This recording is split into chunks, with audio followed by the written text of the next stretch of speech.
Hello friends, let's detoxify mind smoothly में आपका स्वागत है। तो शुरुआत करते हैं आज के नए टॉपिक की।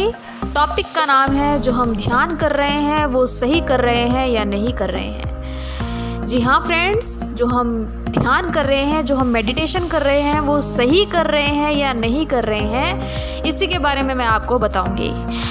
आज के टाइम में फ्रेंड्स लोग काफ़ी हेल्थ कॉन्शियस हो गए हैं और जो कि काफ़ी अच्छी बात है। लोग मेडिटेशन करने लगे हैं, अपनी अपनी सहूलियत के अकॉर्डिंग लोग मेडिटेशन करते हैं, तरह तरह के मेडिटेशन करते हैं, जो कि अच्छी बात है। तो फ्रेंड्स, लेकिन हम जो ध्यान कर रहे हैं क्या वो हम सही कर रहे हैं? क्या हम ध्यान में सही जा रहे हैं?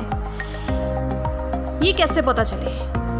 ये पता करने के लिए मैं आपको 4 ऐसी बातें बताऊंगी, 4 इम्पोर्टेंट पॉइंट्स बताऊंगी। जिन पॉइंट्स को अगर आप महसूस कर रहे हो, जिन बातों को अगर आप महसूस कर रहे हो, अनुभव कर रहे हो अपनी प्रैक्टिकल लाइफ में, तो इसका मतलब यही है कि जो आप ध्यान कर रहे हैं वो सही कर रहे हैं, जो आप मेडिटेशन कर रहे हैं वो सही कर रहे हैं। तो सबसे पहला पॉइंट है आनंद की महसूसता। जी हाँ फ्रेंड्स, आनंद की महसूसता। अगर ध्यान करते समय और ध्यान करने के बाद आपको आनंद की महसूसता होती है, इट मीन्स आप सही ध्यान कर रहे हैं। शुरू में फ्रेंड्स ऐसा होता है कि आपको आनंद की अनुभूति ना भी हो, क्योंकि आप बिगनर होते हो। लेकिन जैसे जैसे समय बीतता जाता है, आपको मेडिटेशन करना, आपको ध्यान करना अच्छा लगता है, आपको मेडिटेशन में बैठना अच्छा लगता है, और मेडिटेशन करने के बाद भी आपको अच्छा लगता है, आपको ध्यान करना अच्छा लगता है। तो अगर आपको आनंद की महसूसता हो रही है मेडिटेशन करते टाइम, ध्यान करते टाइम, तो इसका मतलब आप सही ध्यान कर रहे हैं। दूसरा पॉइंट है शरीर में स्थिरता। अब शरीर में स्थिरता का मतलब क्या है? जो व्यक्ति ध्यान सही तरीके से करता है उसका शरीर सधने लगता है। सधने का मतलब होता है उसकी फालतू की, उसके शरीर में मूवमेंट नहीं होती, फालतू की हलचल नहीं होती। शरीर जो है उसकी बिल्कुल स्थिर होता है, फालतू की उसकी मूवमेंट नहीं होती।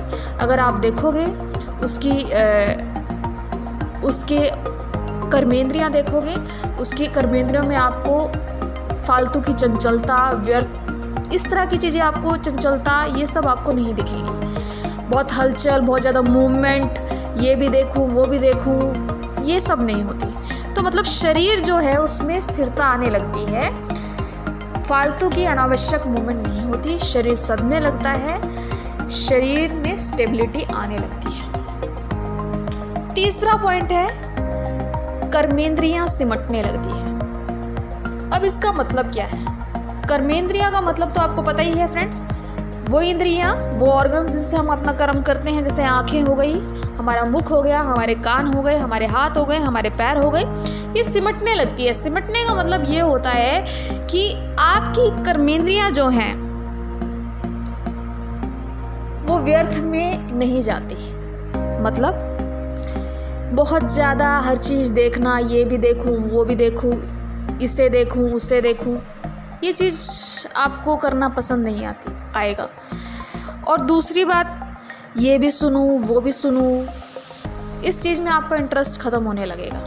व्यर्थ की चीज़ें देखना, व्यर्थ की चीज़ें सुनना, बहुत ज़्यादा बोलना, बोले जा रहे हैं व्यर्थ, सुने जा रहे हैं, कुछ ना कुछ बोलना ही बोलना है, ये चीज़ें आप जो है नहीं करते। धीरे धीरे ये चीज़ें आपकी कम होने लगती है, आपकी कर्मेंद्रियां जो है डिसिप्लिन में आने लगती है। और चौथा पॉइंट जो है विचार शून्य अवस्था। विचार शून्य अवस्था, इसका मतलब क्या है? विचार शून्य अवस्था का मतलब है फ्रेंड्स, जब हम मेडिटेशन करने लगते हैं, तो मेडिटेशन करते हैं, जब हम ध्यान में बैठते हैं तो हमारे विचार जो है वो शून्य होने लगते हैं। चाहे थोड़ी देर के लिए सही, लेकिन शून्य होने लगते हैं। और बहुत अगर आपको टाइम हो चुका है तो आपका ये विचार शून्यता की अवस्था लंबी भी हो सकती है। तो अगर हम देखें, साधारण इंसान की तुलना में आपके जो विचारों जो हैं वो कम चलेंगे, आपके संकल्प जो है कम चलेंगे, आपके थॉट्स कम चलेंगे, तो ये चीज़ें आपके साथ होने लगेगी। तो सबसे पहले मैंने आपको क्या बताया, आनंद की महसूसता, मतलब आपको आनंद महसूस होगा। दूसरा मैंने आपको पॉइंट बताया शरीर में स्थिरता, मतलब शरीर जो है आपका स्थिर होने लगेगा। तीसरा जो है कर्मेंद्रियां सिमटने लगेंगी। और चौथा है विचार शून्य अवस्था को आप पाने लगेंगे। तो फ्रेंड्स, आई होप आपको क्लियर हो गया होगा, आपको काफ़ी कुछ समझ में आ गया होगा। और ये सब चीज़ें अगर आपके साथ हो रही है तो बहुत अच्छी बात है। और जो आप अपने ध्यान करते हैं, मेडिटेशन करते हैं, वो करते रहिए। Thank you so much, take care, आपका दिन मंगलमय हो।